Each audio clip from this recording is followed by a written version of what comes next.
Mesdames et messieurs, bonsoir. Il est 20h sur les antennes de la télé Futur Média. C'est parti pour le sommaire de cette édition. Les universités sénégalaises toujours paralysées après la mort de Fallou Sène à l'UGB. C'est toujours la psychose à l'UCAD et l'université Assane Seck de Ziguinchor. Les étudiants ont décrété une grève illimitée. Ils souhaitent être reçus par le chef de l'État. Paralysie également du secteur de la santé à compter de ce mercredi et ce pour 72 heures. L'Alliance des syndicats autonomes de la santé réclame à l'État 10 milliards de francs CFA et le respect des accords signés en 2014. 16 kg de drogue dure d'une valeur d'1,8 milliard de francs CFA incinérés à Saint-Louis. Des produits alimentaires impropres à la consommation également en cours de la direction régionale des douanes du Nord. Et puis c'est ce mercredi que la Cour suprême va se prononcer sur le cas des délégués licenciés à Diplôme. Les victimes appellent à une grande mobilisation. Voilà le sommaire de ce 20h. Dans quelques instants, le développement.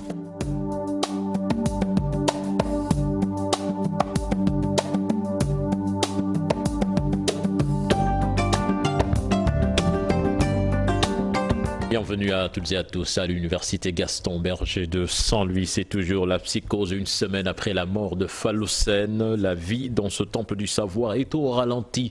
Quelques étudiants ont été retrouvés sur place. Ils attendent toujours le mot d'ordre de la coordination. Une correspondance signée Ousseynou Diop et Habib Seck. Une semaine après la mort de Fallou Sène, l'université Gaston Berger de Saint-Louis a retrouvé temporairement son calme habituel. À l'esplanade qui était le lieu de rendez-vous de beaucoup d'étudiants, on n'y a trouvé personne à notre arrivée. Les quelques rares étudiants rencontrés se rappellent toujours du drame du 15 mai dernier et de leur camarade Fallou Sène. Après le drame de Fallou Sène, c'est vraiment le sentiment de désolation qui continue de gagner notre cœur. Bien vrai que c'est juste un peu réconfortable de limoger le recteur et le directeur du CROUS, mais ça ne réjouit pas la communauté estudiantine. Ici, les étudiants sont toujours sous le choc 7 jours après les faits. L'ambiance à l'université Gaston Berger de Saint-Louis, comme vous le voyez, pratiquement les étudiants sont toujours chez eux et ils ont parfaitement raison parce que avec le souci des parents à l'université, parce qu'actuellement l'université sénégalaise a totalement perdu son image, cette belle image de l'université de l'excellence. Certes, il y a l'amertume qui est à l'arrière-plan, mais déjà, on voit qu'il n'y a plus les forces de l'ordre, beaucoup de forces de l'ordre qui sont postées au niveau du portail, ainsi que nous voyons que le train de vie normal commence à revenir à son calme. À l'université Gaston Berger de Saint-Louis, les commerçants subissent les dégâts collatéraux du départ des étudiants. Pour Alassane Sall, commerçant, et Malamine Diouf, directeur de la bibliothèque universitaire, depuis la mort de Fallou Sène, les choses ne marchent plus dans ce temple du savoir. Depuis mardi dernier, rien ne va plus à l'université. Nous sommes obligés de fermer nos boutiques parce que les étudiants sont rentrés et le campus est vide. Le campus reste désert, mais il nous semble que les choses allant de l'avant, nous ne saurions tarder à nous retrouver, à nous parler les uns les autres.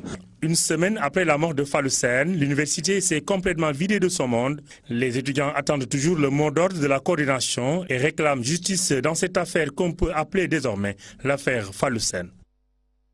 Ousseynou Diop, grève illimitée ce matin à l'université Cheikh Anta Diop de Dakar. Une grève illimitée donc décrétée par les étudiants. Ils ont organisé un sit-in ce matin pour réclamer la tête du ministre de l'Enseignement supérieur, Mary Teuw Niane. Ils exigent un seul interlocuteur, le président de la République du Sénégal, et aussi la prise en charge des étudiants blessés lors des affrontements avec les forces de l'ordre. Pape Faraning, Pape Sangoné Mbaye, compte rendu. Demande la tête de Mary Teuw Niane. Le départ du ministre de l'Enseignement supérieur est l'une des exigences des étudiants en sitting à l'université Cheikh Anta Diop.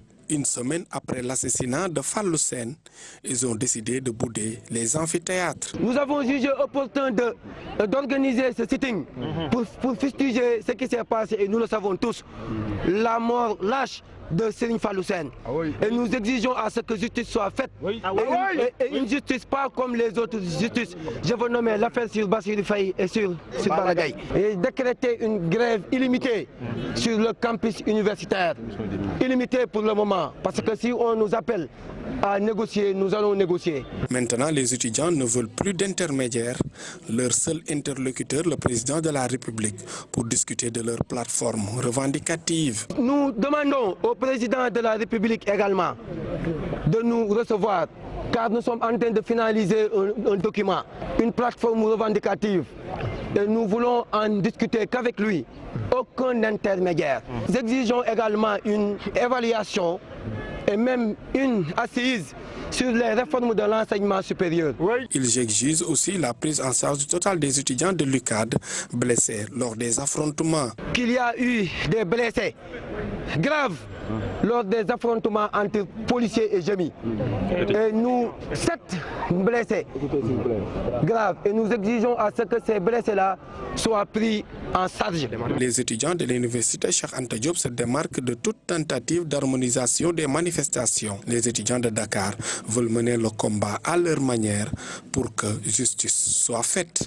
Les étudiants de l'université Hassan Sek de Ziguinchor maintiennent également la pression. Ils ont décrété un mot d'ordre de grève illimité. Ils promettent de battre le macadam. Ce jeudi, les étudiants exigent que justice soit faite suite à la mort de Fallou Sène et que le président de la République en personne les reçoive. Les mots, les déclarations de leur porte-parole Rokeyatou Diouf que je vous propose d'écouter au micro de Boubacar Diassi et Lamine Magnan. Nous ne demandons rien d'autre que le respect et étudier dans de meilleures conditions, car quel que soit Alpha, nous sommes appelés à être les dirigeants de ce pays demain. Tout ce que la coordination nationale des étudiants du Sénégal demande, c'est que justice soit faite pour le défunt Fallou, mais aussi que l'on rencontre l'autorité suprême pour que nous-mêmes, en tant qu'étudiants, nous lui faisions état des maux qui gangrènent ces universités. Parce qu'on a l'impression que nos autorités de tutelle ne le font pas. Donc voici ces deux conditions qui font que déjà, il y a la marche pacifique du jeudi, à partir de 9h, qui est une marche nationale. Nous tous, nous devons vraiment participer à cette marche. Ça, c'est vraiment le premier pas qui doit être mené pour ce combat. La deuxième chose, c'est qu'une grève a été aussi décrétée pour accompagner cela. Toutes les universités du Sénégal, publiques, ont décidé de décréter une grève illimitée. La bourse à l'origine de tous ces problèmes, on en parle. Comment les étudiants arrivent-ils à couvrir tous leurs besoins avec cette bourse? Difficile pour eux de la vie de Moussa Ngom, étudiant en licence en journalisme au CESTI. La somme, une fois répartie entre les multiples besoins, n'arrive pas à satisfaire tous les besoins. Un reportage signé Aïssatou Paye et Pape Sangone Mbaye. Avec la modique somme de 36 000 francs CFA, ce jeune étudiant tente tant bien que mal de subvenir à ses besoins. Mais avec ces 36 000 francs, c'est quasiment tout va dans le social. C'est-à-dire? Tout va dans le social, dans les repas, dans le transport. Et même le minimum qui aurait pu être investi dans le cadre pédagogique, il y a peu qui reste de la bourse. Parce que tout est investi dans le social. Pour ne pas se trouver à sec, Moussa contracte des prêts auprès de ses parents. Il m'arrive parfois de contracter des prêts en attendant que la bourse intervienne, que la bourse soit décaissée. Parce que c'est pour ça qu'on se bat toujours pour que les bourses soient données à temps. Parce que ce n'est pas de gaieté de cœur qu'on va demander aux parents à 25 ans ou à 24 ans de nous donner une petite somme pour arriver à colmater les fins de mois. C'est là vraiment qu'on pourrait comprendre la situation des étudiants à l'heure actuelle. Et l'étudiant d'ajouter, une augmentation de la bourse serait la bienvenue. C'est un investissement lorsqu'on donne une bourse à un étudiant. C'est parce qu'on espère que dans le futur, ce sera de futurs revenus économiques qui seront dégagés à travers cet étudiant-là. Ce sera un emploi qui sera dégagé à travers cet étudiant-là. Ce sera un point de plus pour l'économie sénégalaise. Mais tout cela, si on arrivait à régler ces problèmes-là, à vraiment juguler tout ce qui gangrène le milieu universitaire, ça serait un plus pour l'économie sénégalaise, pour la société sénégalaise. Bourse entière, 36 000 francs. Demi-bourse, 18 000 francs. Une aide de 60 000 francs couvrant toute l'année universitaire. Les étudiants tirent le diable par la queue. Dixit Moussa Ngom. Joseph Sarr, lui, il est ancien directeur des bourses. Il revient ici sur le processus du début jusqu'au paiement. L'intérêt de cette somme allouée aux étudiants, sans oublier de donner des pistes de solutions pour éviter les désagréments. Il a rencontré nos reporters Ibou Diouf et Yafaraba. La bourse d'études, voilà une allocation qui reste le principal motif de revendication d'étudiants. Sa gestion demeure un casse-tête pour les gouvernants. Et pour les étudiants, une source de motivation, une ressource pour vivre aussi.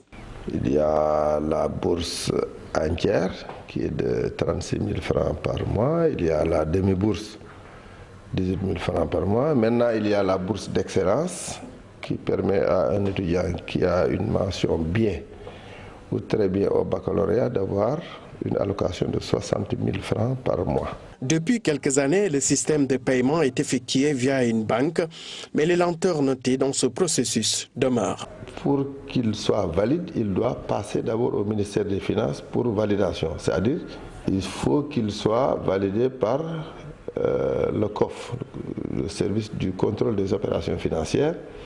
On a mené ça à la direction du budget qui vise.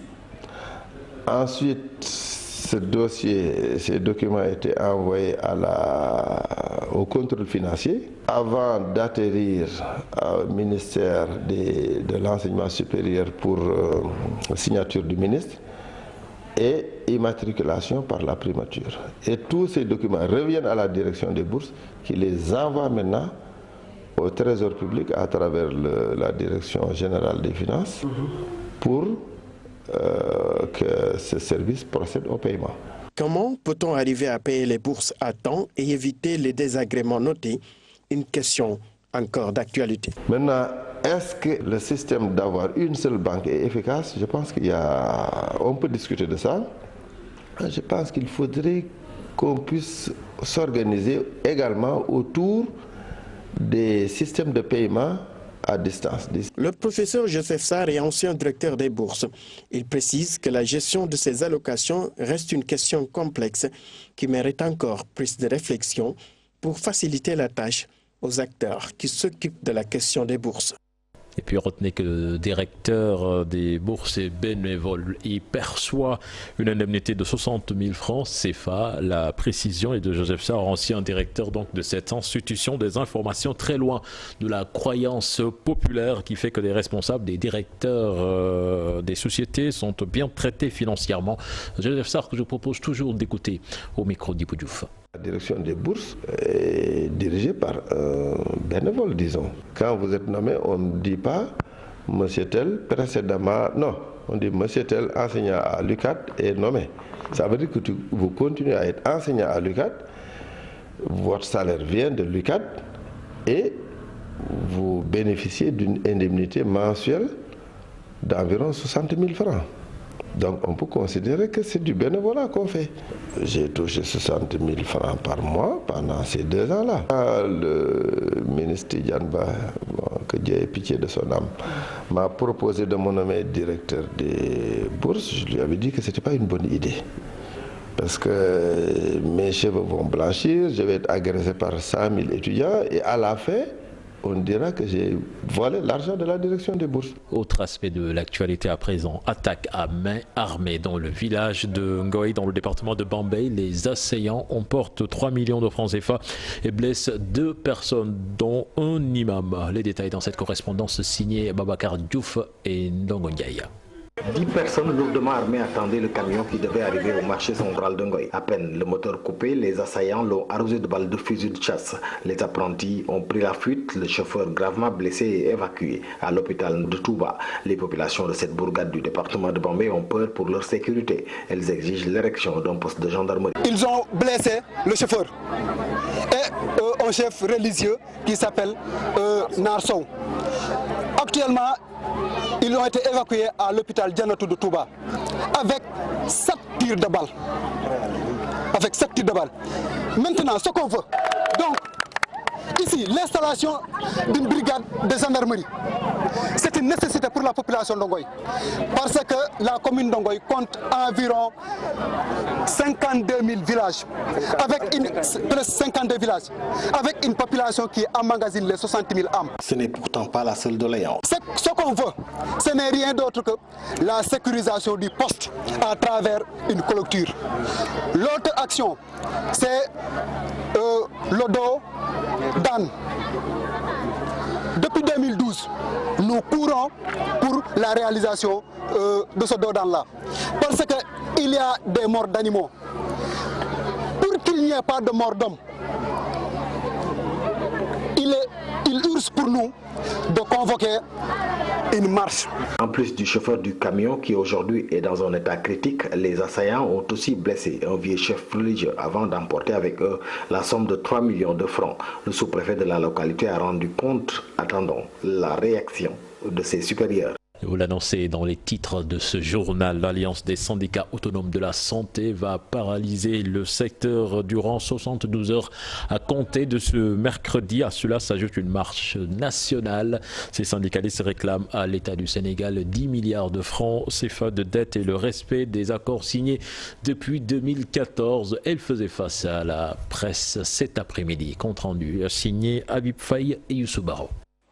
Ils montent cette fois-ci au créneau. Les membres de And Gueusseum vont observer 72 heures de grève dès ce mercredi pour entrer dans leurs droits. Selon eux, l'État refuse de respecter ses engagements. Nous profitons aussi de l'occasion pour décliner le 5e plan d'action de And Gueusseum qui, comme vous le savez, a décrété 72 heures de grève pour compter de demain, ce soir à partir de minuit.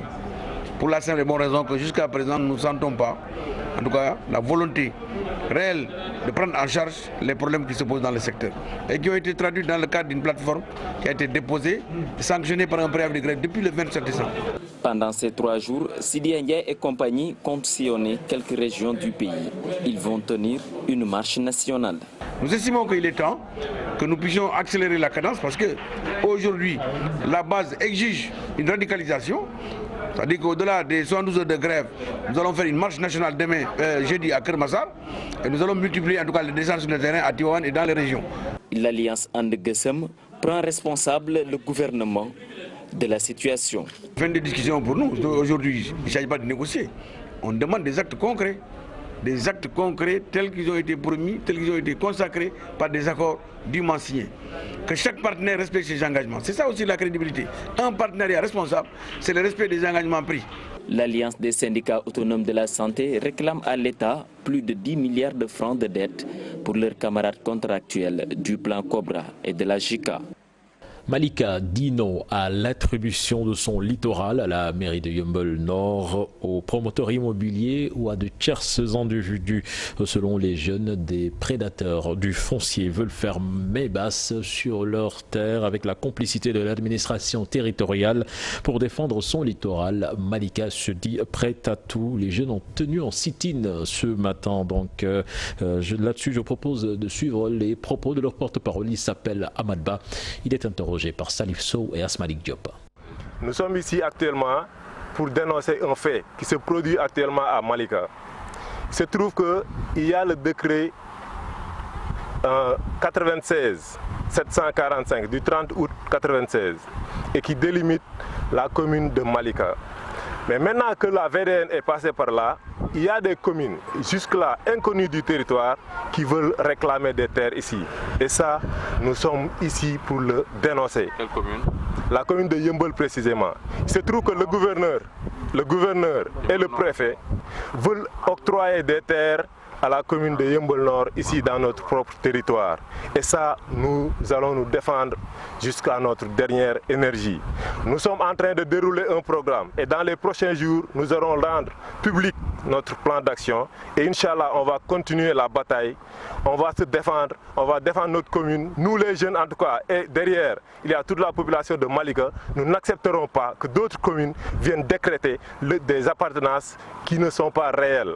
Vous l'annoncez également dans les titres de ce journal, la direction régionale des douanes du Nord a procédé à l'incinération de 16 kg de drogue dure estimée à 1,8 milliard de francs CFA et des produits alimentaires non propres à la consommation dans le cadre de l'opération Arsounou Comcom. Plus de 300 sacs de sucre ont également été saisis pour lutter contre la fraude. Là-dessus, nous écoutons les explications d'Abdoulaye Diallo, chef de division des douanes de Saint-Louis. Il est interrogé par Ousseynou Diop et Habib Sek. La douane a été secondée par d'autres administrations, telles que la police, la gendarmerie, la marine, les sapeurs-pompiers et le service du commerce. Nous voudrons signaler le travail remarquable effectué par la subdivision des douanes de Louga, qui a saisi d'énormes quantités de drogue, comme la méthamphétamine et le chanvre indien. Et sur ce, la valeur totale des marchandises qui ont été incinérées ce matin s'élève à 1 932 593 200. Mais nous poursuivons aussi une mission sécuritaire, ce qui nous amène souvent à lutter contre le trafic de faux médicaments, le trafic de drogue et le trafic de produits contrefaits. Nous sommes dans une pantière qui est très vaste. On ne peut pas mettre sur chaque rayon un élément. Donc, il faut qu'on puisse avoir des remontées d'informations pour pouvoir lutter efficacement contre la fraude. Conviction républicaine, c'est le titre de l'ouvrage du président Sall. Le but est de parler de ses réalisations, mais aussi un moyen de communication pour la présidentielle de 2019. 3 autres livres seront publiés d'ici la fin de l'année. Le symposium de lancement du tome 1 de la série de 4 tomes du président de la République. Donc, c'est tenu ce matin. Compte rendu signé Cheikh Diop et Mohamed Dia. Conviction républicaine est l'intitulé du livre publié par le président de la République du Sénégal, Macky Sall. Dans ce livre, le président revient sur ses réalisations depuis son accession au pouvoir. Le but recherché, c'est de montrer que 58 discours examinés sur ces thématiques ont permis de mettre en exergue un fil conducteur, une direction très claire. Laquelle direction d'ailleurs, qui est le développement par les territoires sur fond de paix et de sécurité. C'est ça le fil conducteur qui se dégage de l'examen de 58 discours officiels prononcés par le président Macky Sall sur ces thématiques. Ce livre est composé de 6 chapitres, 276 pages. Le premier chapitre est un chapitre méthodologique qui montre de quelle manière l'ouvrage a été écrit pour que n'importe lequel des lecteurs et des lectrices puisse, s'il le désire, emprunter la méthode au président Macky Sall pour réaliser un travail de cette nature. Le deuxième chapitre est un chapitre sur ce qui fait sens dans le discours officiel du président Macky Sall en matière d'institutions. Le chapitre 3, ce qui fait sens en matière de gouvernance. Le chapitre 4, ce qui fait sens en matière de paix, en particulier en Casamance, dans la République. Le 5e chapitre, tout ce qui a trait à la sécurité au plan national et en particulier dans la zone UEMOA et le reste du monde. Et le 6e chapitre est un chapitre qui montre comment les institutions, la gouvernance, la paix et la sécurité ont permis, dans les discours, dans le rapport avec le développement, de faire ressortir les 4 discours phares parmi les 58 qui sont annexés au texte. Il s'agit de discours prononcés lors du lancement du Haut Conseil des collectivités territoriales. À quelques mois seulement de l'élection présidentielle, Abdou Aziz Diop précise que ce livre est un moyen de communication.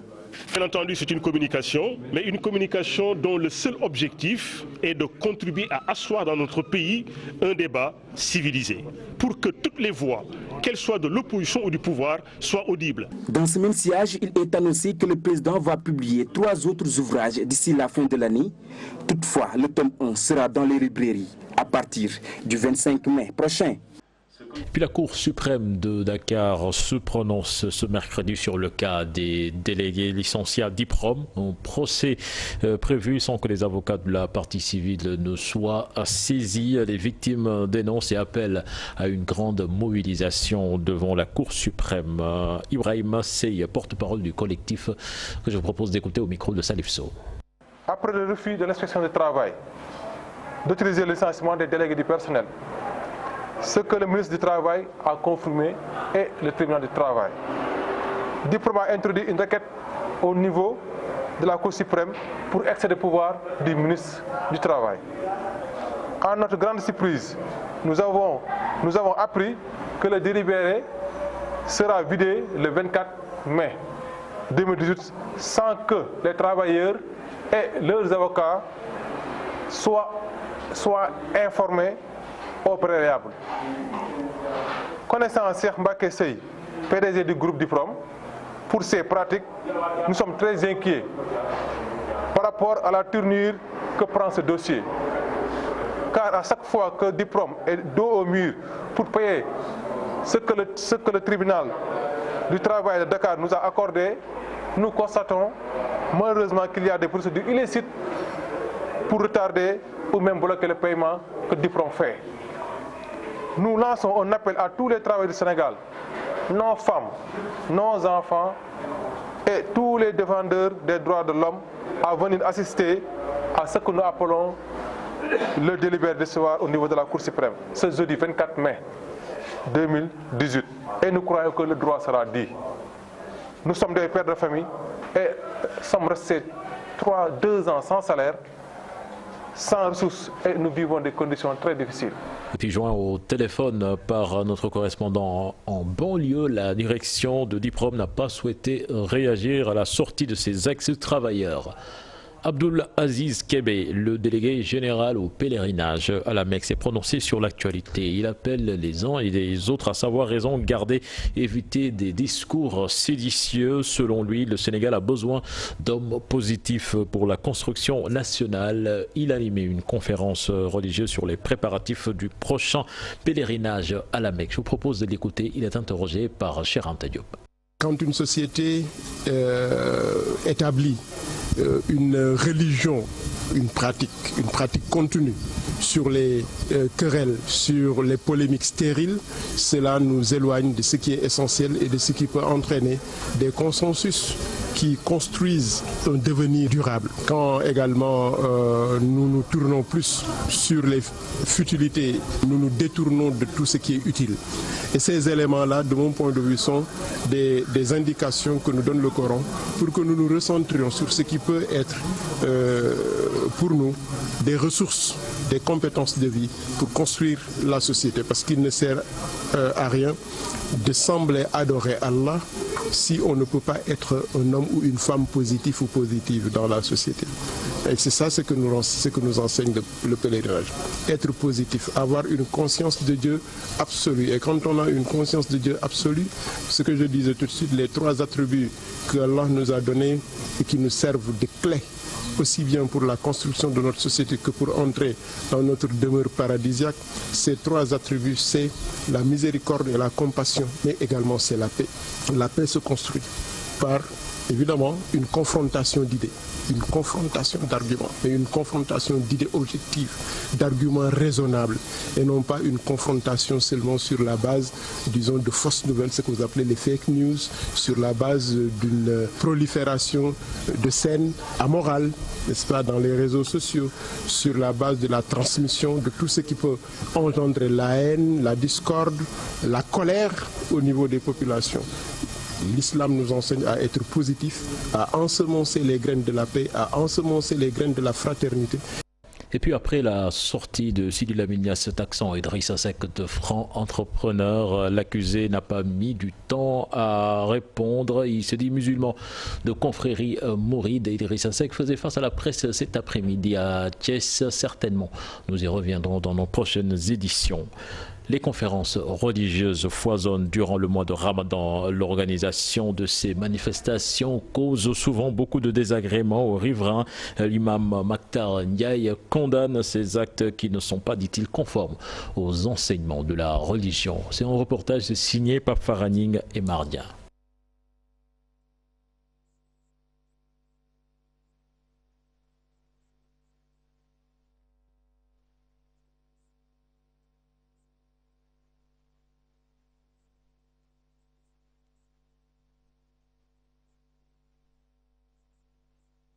Que l'islam n'apprécie guère, n'est-ce pas, que l'islam fustige, parce que ça porte énormément préjudice.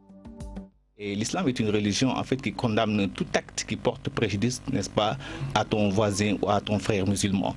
L'islam, c'est le respect de l'autre, c'est le respect de votre prochain. Et nous voyons malheureusement ici au Sénégal que surtout les femmes organisent régulièrement dans le Ramadan des conférences religieuses qui occupent même la voie publique, ce qui n'est pas recommandé et ce qui n'est même pas bon.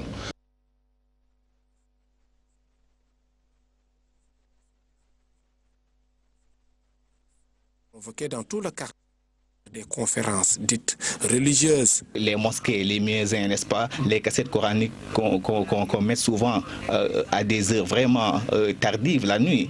Hein? Tout cela donc constitue des attitudes que l'islam n'apprécie guère. Il faut pouvoir discerner entre Ibada et Muamala. Donc il faut qu'on revoie Muamala, c'est respect de l'autre, c'est ne pas déranger l'autre, c'est respect de votre prochain, mais aussi c'est être extrêmement pacifique. Pour eux, les prêcheurs ne sont pas aussi exempts de reproches. Mais malheureusement, ceux qui font cela sont encore des islamologues en même temps. C'est ce qu'on appelle les ustaz. Vraiment, ce qui m'a un peu dérangé, c'est que c'est les islamologues eux-mêmes qui sont censés d'interdire cela, qui l'organisent aujourd'hui. Combien de fois on traite dans ces conférences des thèmes relatifs aux droits des voisins et n'empêche les gens ne cessent de porter préjudice à leurs voisins à longueur de journée, n'est-ce pas? Combien de fois on traite des thèmes relatifs au mariage et comme vous le voyez, les divorces sont devenus aujourd'hui la règle. Même si l'article 7802 autorise en cette période les cérémonies selon nos us et coutumes. Toutefois, l'utilisation d'une sonorisation doit être autorisée. Malheureusement, les organisateurs en font fi. Cap Faraning, merci. C'était le dernier élément de ce journal. Excellente suite de programme en compagnie de la TFM. Au revoir.